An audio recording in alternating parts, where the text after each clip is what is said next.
Hi, this is Larry. And this is Katie. And we belong to a CSA, which means that every week we get a bag of fresh produce.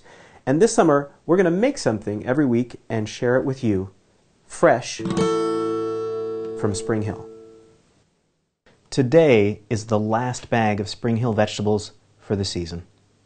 And we wanted to take a minute to reflect on this project.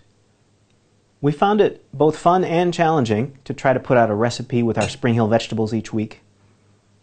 One of the best things about belonging to a community farm is the way that the new veggies in each week's bag inspire new ideas and experimentation with food. These videos probably make us look a little more competent than we really are. We get to edit out a lot of mistakes. But mistakes are part of experimenting.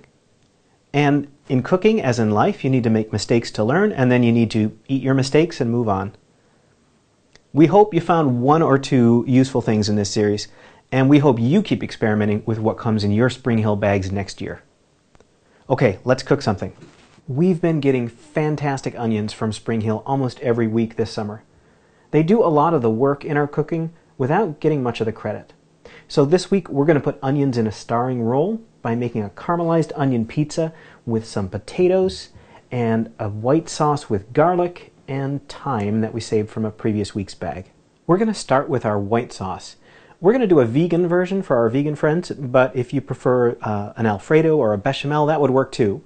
We're going to start with 2 cloves of garlic for our sauce, and then a heaping half cup of raw cashews, 1/3 cup of water, and the juice of half a lemon.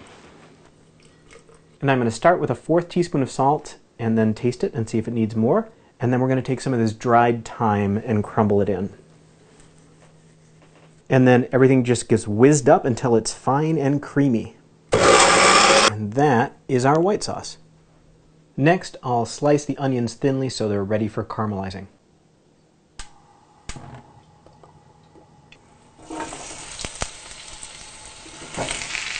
And we'll saute these a little bit until they turn translucent, and then we'll turn the heat way down and let them slowly turn a rich golden brown. I'm also going to salt them at this point to encourage the juices to come out and the caramelization to happen more quickly. While the onions are cooking, I'll also put a couple of potatoes on to boil. And then we'll get going on our pizza crust. We're doing a gluten-free crust here. You should just use whatever kind of crust you like best on your pizza. If you're curious, this is about 3/4 cup of tapioca starch, almost as much ground almond, and about half as much chickpea flour, and a little bit of salt. And we're just going to moisten this until it forms a dough.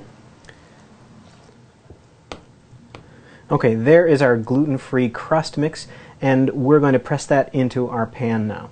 You can do your pizza on a pizza stone, on a cookie sheet, on the grill, however you want to do it. We're doing ours in our big cast iron skillet today. And we're just going to press our dough on top of some olive oil here. And this dough gets pre-baked. I think we're going to call these onions caramelized and pull our crust out of the oven and start putting together our pizza. Alright, here is our gluten-free pizza crust, and we're going to put on our garlic white sauce first, and then our caramelized onions will get sprinkled on top of that. And I cut the boiled potatoes into chunks and toss them with a little bit of salt and olive oil, and those go on the top. And that all goes back into a hot oven. So here we have a caramelized onion pizza with garlic white sauce and potatoes.